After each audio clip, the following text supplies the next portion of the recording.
survive, not get drafted in a war that you don't want to fight. Like, hindi ka magkakaroon ng opportunity to pursue what you want to pursue in life at that timeline, at that era. Yung pangarap mo, fuck that. That's the least, like, pinaka-last na yun. The first is, you have to survive. Like, and living just to survive, that's not living. Everybody dies, but not everybody actually lives.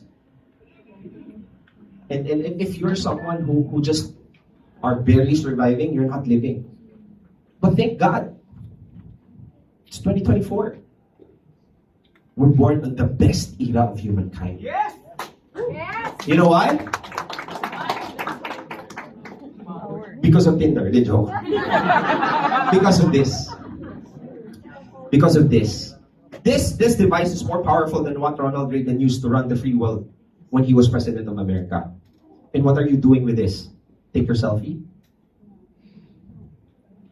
And most of us, that's what we do. We just use this phone just to take our selfie. So before we proceed, I just wanted everybody to understand that in this lifetime, in this era, there's so much technology. Now, if we lose in this era, sorry, but maybe we're just lazy. I mean, real talk. This is the best era of humankind. If you trace it back, the same opportunity that our grandfathers wants to have, they don't have right now. Kasi pwede ka magtrabaho and you can earn millions even if you're inside the room. But even if you're side hustling, doing your main job, you can do the side hustle and still earn a living so that the side hustle becomes the main hustle. But your parents, your grandfather, your great-great-grandfather can't have that. Because that was a traditional world and ours is different. So before I proceed, I just want to start this with an energy of gratefulness. Like, we have to be grateful. We're born in 2024. Or, I mean, at least we're alive in 2024. Because we're living in the best era of humankind. Don't you agree? Yes. Cool. So, kaya ako nandito, not because I'm going to talk about my heartbreak. I'm here because I'm going to talk about my expertise, which is content creation. But before that, let me give you a brief context. First is, sabi nga nila, where the attention is where the money is. If there is an attention to a specific platform, that is where the money is. And that's the reason why, at specific time, newspaper thrive. Why? Because in newspaper, my content. What's the content of the news? But you know that the newspaper didn't thrive because of the news, but because of the advertisers that is put in between the news. Because why would advertisers put their products inside the news? Because that's where the attention is. Right? So basically, that's what happened. And that's the reason why, nung nag-scroll ka previously, okay, news, I don't know, negative cells, so patayan, stuff, and on. And then, in the middle of it, nakita mo yung ano ng Tamaraw effects. Tamaraw effects, maganda. Madami kang masasakay. Sobrang nice. Sobrang nice. So, basically, because of that newspaper, but because you do not have the intention of looking at the Tamaraw FX, but you were, that's how the Tamaraw FX at that specific time was able to reach you. Because there's a specific platform of attention. People are there, and that's the reason why they saw the Tamaraw FX. And that's the reason why, parang gusto ko yun, marami kang masasakay. You see, like something that you don't even actually thought of, you now are able to think of. Why? Because of that advertising material. At nakita mo yon because that's where the attention is. Gusto mo lang naman makichika dun sa tabloid part, pero bakit gano'n nakita mo siya? Nakita mo yung Tamaraw FX. Now, that has been happening all throughout for many years. And then, in every generation, there's what we call technology. So when technology happens, what does it do? It innovates, right? So, before, the platform of attention is where the newspaper. So, ano sumunod after newspaper? TV. Radio. Yes. Radio muna. So basically, there's this new technology na pwede mo nang marinig yung news. Dati, the voice or The tone is depending on your mood. Kung paano mo binabasa yung newspaper. Kung galit ka, parang FX, marami ka masasakay. Right? Pero pag happy, wow, tama raw FX, marami ka masasakay. So it depends. The creativity of the advertisement is dependent upon the psychology of the reader. But because radio came, it now has a dimension. So that when you listen to news, okay, nakikinig ka ng drama nung hapon, or I don't know, nakikinig ka ng parang news about how the moon landing went at that specific time. And then in the middle, narinig, Tamara FX. Madami kang masasakay.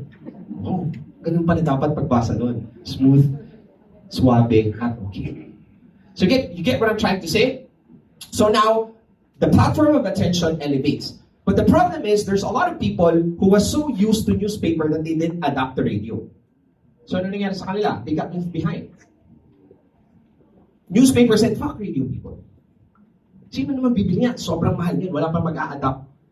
Because when the new technology came, it's expensive. Imagine LCD TV before, how expensive it was. But right now, pag may TV kang makapal sa bahay niyo, parang mas mahal na nga yun eh. Kasi parang vintage na versus buy. Ano mabibili ngayon? I think 5,000. LCD TV. So, when the new technology came, expensive pa yan. But later on, when people are adapting, it will be affordable. So, yun ang problema ng mga newspaper guys. They didn't adapt. So, the radio people won. So, then that new technology came. What's the new technology? EV. Television. So, again, same shit. Sino naman ang bibili ng TV na sobrang mahal? At that specific time, I don't know, maybe 15,000? I don't know, 1980s? That's expensive, 10,000 pesos. Siguro mga 50, 70,000 at that time. But what I'm trying to say is, television now adds up a little bit of dimension. Dati naririnig mo lang, ngayon may visual na. Tamara FX. So nakikita mo ng FX. Sobrang ganda sakyan. Tapos sumakay yung babae. Joke. Yes, so you are now able to, the advertisers is now able to let you visualize what they think. Hindi na sa imagination mo. Now, again, people basically would go and jump from radio to television. Why? Because the technology is there. It's just that it takes time for people to adapt. But those early adapters won. Alam niyo kung sino yung mga early adapters na nag-advertise sa television? Procter & Gamble, Unilever. And that's the reason why up until now they have built an empire. Because whilst other people were just contemplating and going full in on radio, they went full in on the new technology, which is television. People who adapted first won. So why am I saying this? Ano pakialam ko sa sinasabi mo real talk terms? Sino business owners dito? Almost all of you. Or personal brands who wants to has a business on top of that. Marami. So after television, what's next? Cellphone. Exactly. Social media. Hindi ka na happy na, nasa TV na po ako ngayon. Kasi walang nanonood ng TV ngayon eh. Nay, nasa cellphone na po ako ngayon. Right? So, social media is where the attention is right now. Now, if you're a business owner, and you're not in social media, and you're earning, you're losing so much. Kasi, kung nag-earn ka na at hindi ka pa gumagamit ng social media, imagine it's gonna be 10 times more that you're earning. So, don't be those newspaper people, the radio people, and TV people who's thinking na hindi sila mag-adapt. You'll be the next Nokia. They were leading, they failed to adapt, they got bankrupt. Social media right now, in this era, is where the attention is. And for sure, one day, there will be a new platform that would emerge and arise. But make sure that when that platform goes in, you make sure you adapt fast. Sino dito yung tumatawa sa mga TikToker before? 2019, 2020. Look at them now. Like, they were the first adopter of TikTok. They're the ones who reap the benefits. Hindi mo ako mapapagpa-TikTok. Noong 2021, yung pandemic. Kinain niya sinabi. So, why am I saying this? I just wanted to let everybody understand the importance of you being able to catch attention, and that attention right now is in social media. And that is what I'm going to be teaching you today. How to basically catch attention for your business, for your personal brand, through social media, through creating content in social media. Alam niyo, sobrang ganda din ngayon. Why? Because the entry level of creating content in social media, you know how much? It's free. Zero. Like, you know how much it is to advertise before in TV, newspaper, and television? Let's just say television, prime time, 30 seconds, 1 month slot. You know how much? Millions. Millions. Like 10 million siguro 1 month, prime time. Kasagsagan ng Marimar. Napag-aalata ko yun. May nagsabi pa ng Blue Blink eh. Ano pa? Marina, ang probinsyano. Yun kasi inabutan pa eh. Hindi. Ano yan? Nakikita ko lang sa YouTube si Mara Clara.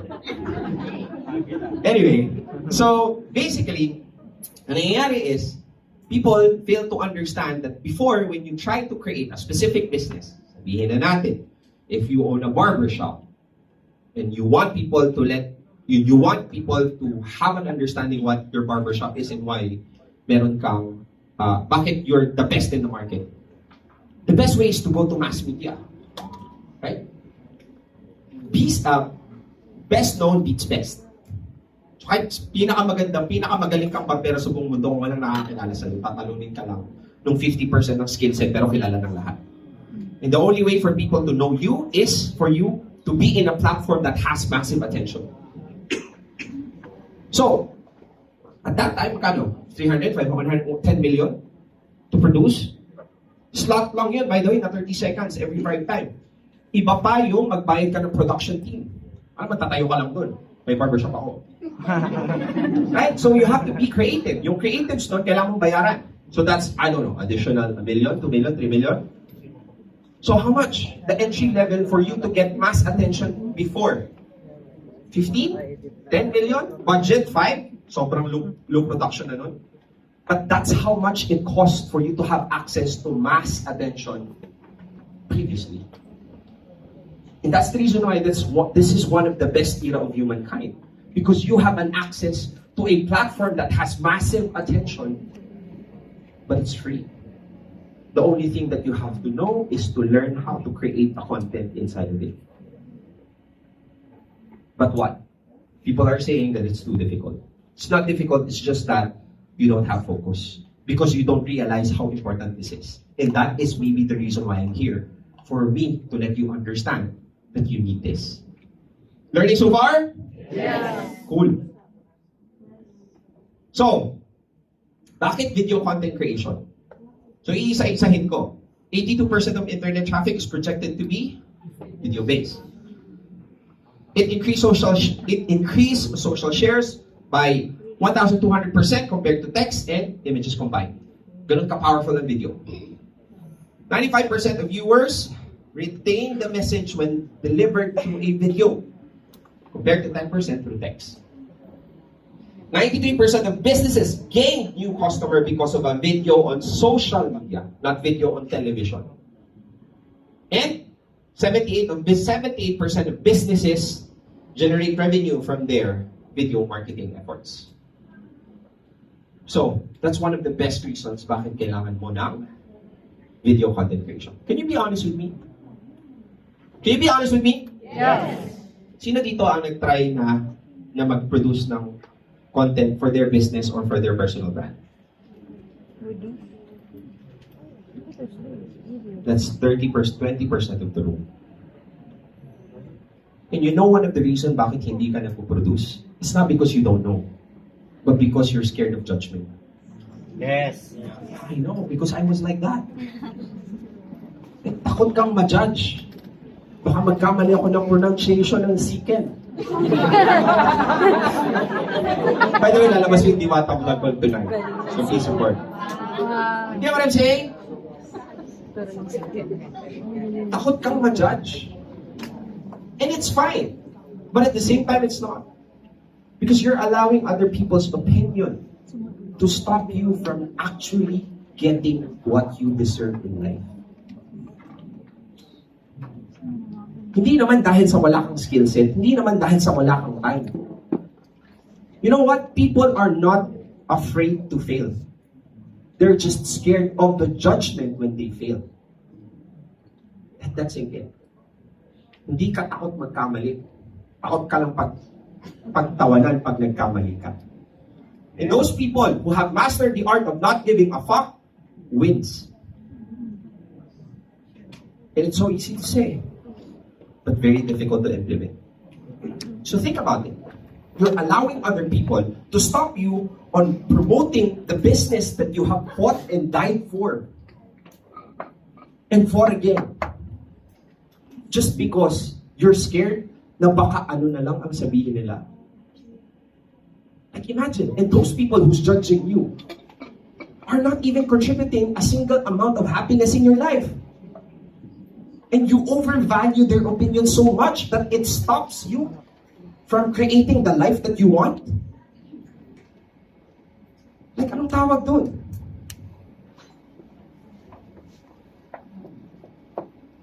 So, if there's a takeaway on what I said, that is to start creating videos on the internet.